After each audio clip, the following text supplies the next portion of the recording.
আসসালামু আলাইকুম দর্শক, কুকিং লাইফস্টাইল আপনাদের সবাইকে স্বাগতম।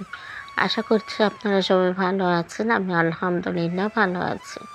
দেশ ও দেশের বাইরে যে যেখান থেকে আমার আজকের ভিডিওটি দেখছেন, আপনাদের সবাইকে জানাই আন্তরিক প্রীতি ও শুভেচ্ছা।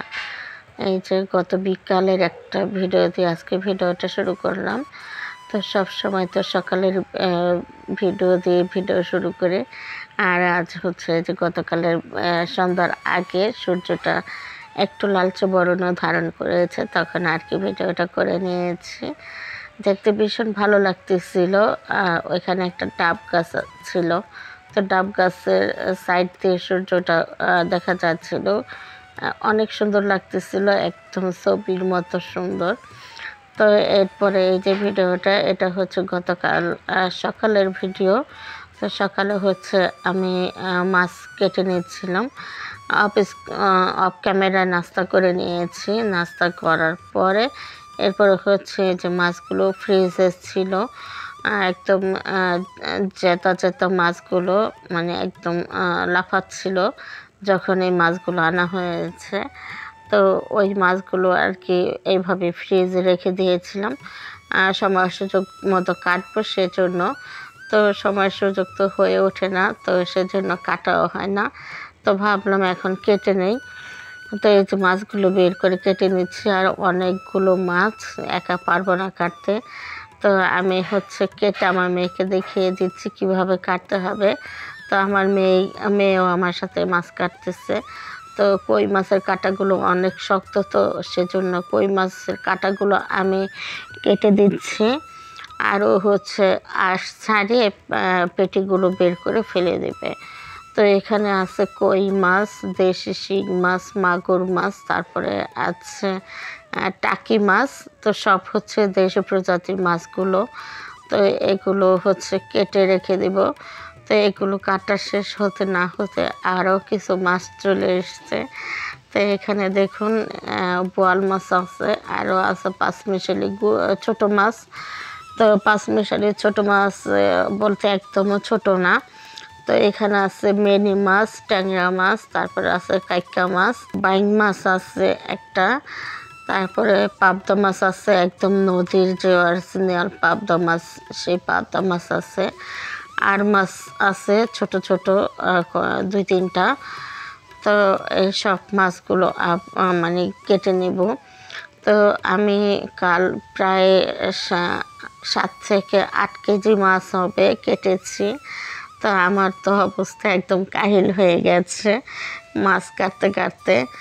একে তো ফ্রোজেন শোল্ডারের ব্যথার কারণে কোনো কাজ তেমন করতেই পারি না। তারপরে হচ্ছে যে মাছগুলো কেটে তারপরে হচ্ছে শিং মাছগুলো আবার ঘষে পরিষ্কার করতে হয়েছে।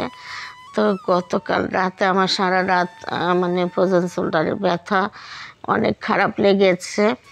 তো কী করবো, খারাপ লাগলেও কিছু করার নেই, খেতে হলে তো কাজ করতেই হবে, তাই না? আর আমরা গৃহিণীরা আমাদের শরীর যতই খারাপ থাক, কোনো অজুহাত দেখানো যাবে না, কোনো কিছু না। মানে অজুহাত তো দূরের কথা, বাস্তবেও যদি আমাদের শরীর অসুস্থ থাকে, এটা আর কি কেউ কিছু মানে গণায় ধরে না, যে মেয়ে মানুষের শরীর, এটা আর কি। তো এরকম একটা অবহেলার পাত্র হচ্ছে আমরা গৃহিণীরা। তো এরপরে হচ্ছে এই যে মাছ কাটার শেষে তারপরে মাছগুলো এখন ঘষে নেব। কতগুলো হচ্ছে ধুয়ে পরিষ্কার করে নিয়েছি, আর হচ্ছে ছোট মাছগুলো কেটে লবণ মাখিয়ে রেখেছি। আর এখন শিং মাছগুলো ঘষে নেব। তো শিং মাছগুলো শিং মাছ আর মাগুর মাছ এগুলো ঘষে পরিষ্কার করে নেব। তো একদিন একটু কষ্ট করে যদি অনেকগুলো মাছ কেটে নেওয়া যায়, তাহলে কিন্তু পরবর্তীতে এই মাছগুলো সুবিধা অনুযায়ী রান্না করে খাওয়া যায়। আর রান্না করে খেতে তো আর কোনো কষ্ট হয় না, কাটাকাটি করতে যা কষ্ট।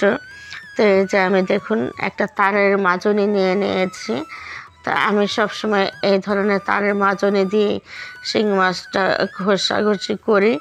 আর দেখুন মাগুর মাছ কিন্তু ওর মানে জন্মগতইভাবে ওর শরীরটা কালো, এটা যতই ঘষি এটা কিন্তু সহজে সাদা হয় না। তো দেখুন তালের মাঝনে দিয়ে ঘষার কারণে কিন্তু অনেকটাই সাদা হয়েছে, কিন্তু শিং মাছের মতো ততটা সাদা হয় না। দেখুন শিং মাছটা কত সাদা হয়েছে, কিন্তু মাগুর মাছটা কিন্তু এতটা সাদা হয় নাই। তো আমার কিন্তু প্রচুর হাত ব্যথা করতেছিল এই মাছগুলো যখন ঘষতেছিলাম, মানে মনে হচ্ছিল হাত আমার একদম খসে পড়ে যাবে, এরকম একটা অবস্থা। তো যাই হোক, এরপরে তো কষ্ট সৃষ্টি যেভাবেই হোক মাছগুলো পরিষ্কার করে নিয়েছি। তো বন্ধুরা, বন্ধুরা যারা ভিডিওটা দেখা স্টার্ট করেছেন, এখনও যারা একটি লাইক দেন নাই তারা প্লিজ একটি লাইক দিয়ে ভিডিওটা কন্টিনিউ করুন। তো আপনাদের কাছে লাইক না চাইলে তো আপনারা লাইক দিতে চান না, সেই জন্য প্রতিদিনই লাইক চেয়ে নেই। আর এদিকে তো মাছ কাটাকাটি শেষে সারাদিন আর রান্নাবান্না কিছুই করি নাই, শরীর ভীষণ খারাপ লাগতেছিল। আগের দিনে রান্না করা খাবার ছিল, সেগুলোই দুপুরে খেয়ে নিয়েছি বাচ্চাদেরকে নিয়ে। তো এখন হচ্ছে সন্ধ্যার সময় রান্না করব। তো রান্না করার আগে বাচ্চাদের জন্য একটু নাস্তা তৈরি করে নিচ্ছি, আই মিন নুডলস তৈরি করে নিচ্ছি, নুডলস রান্না করতেছি আর কি, কুকুরা নুডলস রান্না করে নিচ্ছি। আমার ছেলের আবদার মায়ের হাতে নুডলস রান্না খাবে। এমনিতে কিন্তু আমার মেয়ে নুডলস রান্না করে, আমার মেয়ে খুব ভালোভাবে নুডলস রান্না করতে পারে, খুব মজা হয়। তো আমার ছেলে হচ্ছে বায়না ধরেছে আম্মু রান্না করবে, আম্মুর হাতেরটা খাব। তো সেজন্য এই যে রান্না করে নিয়েছি, একদিকে রান্না করতেছি আরেকদিকে আমার ছেলেকে বকা দিতেছি। কি করব বলেন, এদিকে রান্না করতে হবে আর একদিকে হচ্ছে হাতের ব্যথা, ভালো লাগতেছে না। তারপরে হচ্ছে এইরকম বায়না করে আম্মুর হাতের এইটা খাবো ওটা খাবো। কেন, তোর বোন তো পারে, ও করে দেখ না, কিছুতেই শুনবে না, ও খাবেই না। যদি আম্মু রান্না করে না দেয় তাহলে আমি খাবোই না, এরকম বায়না ধরে আছে। আমি বলতেছি আজকে তোমার আপু রান্না করে দেখ, তোমার আপুর হাতেরটা খাও। ও বলে আপুর হাতে রান্না তো সবসময় খায়, নুডলস তো সবসময় আপু রান্না করে, তুমি তো একটু করো না, তুমি অনেক দিন পর পর একদিন করো। তো এরপরে আর কি করব, এই যে রান্নাটা করেই দিচ্ছি। তো আমি হচ্ছে নুডলসের মধ্যে আলু দিয়েছি, টমেটো দিয়েছি। তো একদম সোনামুখ করে খেয়ে নিয়েছে আমার ছেলে। আর যদি আমার মেয়ে এভাবে রান্না করতো তাহলে আমার মেয়ের চুল একটাও মাথায় থাকতো না, একদম চুল ছিঁড়াছিঁড়ি লেগে যেত দুই ভাই বোনের। তো আমি যে এভাবে রান্না করেছি তো খাচ্ছে আর বলতেছে আম্মুর হাতের নুডলসটা অনেক বেশি মজা হয়।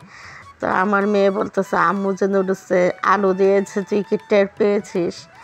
তো বলতেছে হ্যাঁ, আমি তো দেখতেছি নুডলসের মধ্যে আলু, তারপরও মজা লাগতেছে, আম্মু রান্না করছে তো সেই জন্য। তো যাই হোক, মায়ের হাতে সব কিছুই মজা, তাই না? সেটা বিরিয়ানি হোক বা বাইরানি, অনেকটা। তো বাচ্চাদের জন্য নুডলস রান্না করে দিয়ে তারপরে হচ্ছে আমি আর কি রাতের খাবারটা রান্না করে নেব আমাদের জন্য। তো বিশেষ কিছু রান্না করব না, আমি হচ্ছে যে কী বলো বোয়াল মাছগুলো কেটেছি দেখে ওই মাছ, ওইখান থেকে কিছুটা মাছ রান্না করব শুধু রাতের জন্য। তো এই যে প্রথমত আমি এখানে তেলের মধ্যে কিছু গোটা জিরে দিয়ে দিয়েছি। তো জিরাটা একদম ভেজে নিয়ে তারপরে পেঁয়াজ দিয়ে দিচ্ছি আর সাথে দিয়ে দিয়েছি তেজপাতা। তো এখন সুন্দর করে পেঁয়াজটা ভেজে নিব।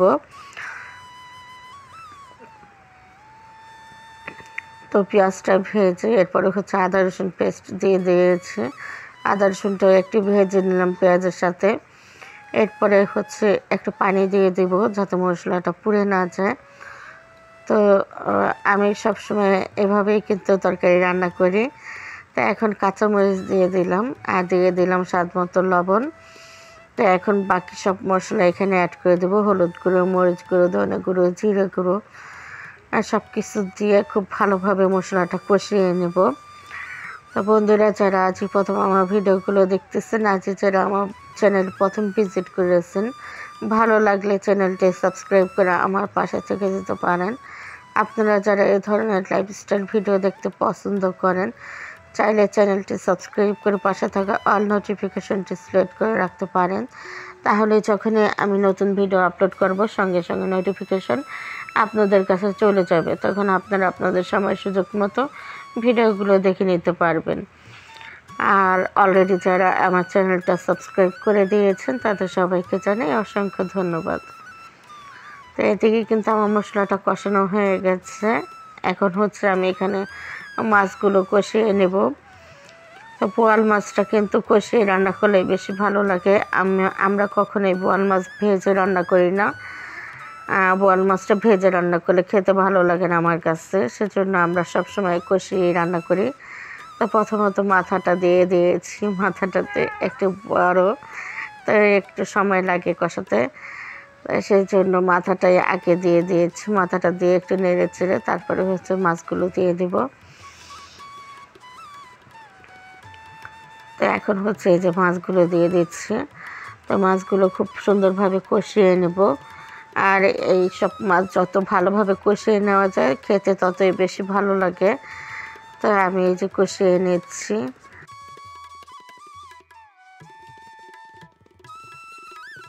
তো মাছগুলো ঢেকে তারপর কষিয়ে নিচ্ছি। আর এদিকে যে আমার মেয়ে আমাকে নুডলস দিয়ে গেল খাওয়ার জন্য।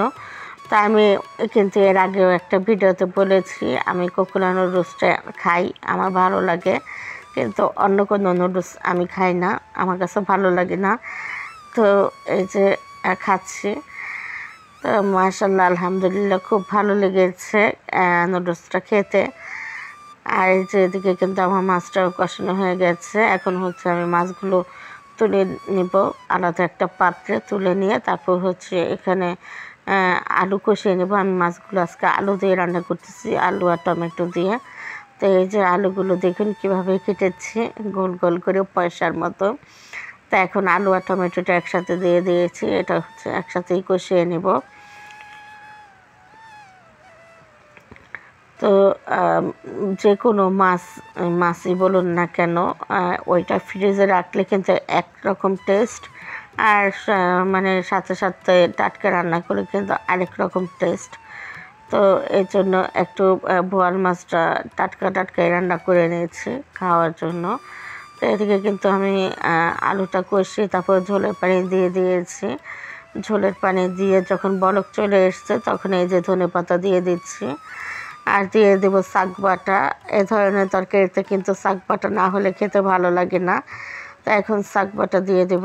আর শাক তো সবসময় আমি বেটে ফ্রিজে রেখে দিই, তো যখন প্রয়োজন হয় প্রয়োজন অনুযায়ী ব্যবহার করতে পারি। অনেকটা করে শাক বেটে রেখে দিই। একবার মানে যে পরিমাণে শাক আমি বাটি, তো সেই শাক দিয়ে আমার দেখা যায় 4-5 দিন তরকারি রান্না করা যায়। তো এখন বুঝতেই পারছেন কতটা পরিমাণে শাক আমি বেটে নেই।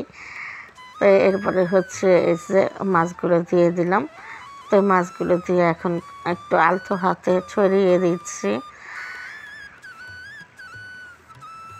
তো বন্ধুরা যারা আমার ভিডিওটা আজই প্রথম দেখতেছেন, আজ হয়তো ভালো নাও লাগতে পারে, কয়েকটা ভিডিও দেখুন, তারপরে দেখা যায় একসময় ভালো লাগে, ভালোবাসা হয়েই যাবে।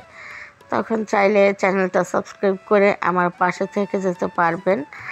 আর যারা আমাকে নতুন বন্ধু করেছেন এখনও যাদেরকে আমি ব্যাক দিই নেই, তারা আমার কমেন্টে পোস্টে এসে ছোট্ট একটা কমেন্ট করে যাবেন, আমি গিয়ে ব্যাক দিয়ে আসবো। আপনারা অনেকে আছেন যারা আমাকে সাপোর্ট করেন না, অথচ একটা গিফট বক্স রেখে যান আর বলে যান যে বন্ধু হয়ে পাশে আছে, পাশে থাকবেন। এটা কোন ধরনের ভদ্রতা আমি বুঝি না। আর এটা কীভাবে পাশে থাকা হলো তাও বুঝি না। যেহেতু আপনারা আমার চ্যানেলটা সাবস্ক্রাইবই করেন নাই, তাহলে পাশে থাকেন কিভাবে? তো এই যে আমার কিন্তু রান্নাবান্না শেষ। এখন হচ্ছে আমার ভিডিও এ পর্যায়ে আর বাড়াবো না ভিডিও। আজকের মতো এ পর্যন্তই। সবাই ভালো থাকবেন, সুস্থ থাকবেন। আল্লাহ হাফেজ।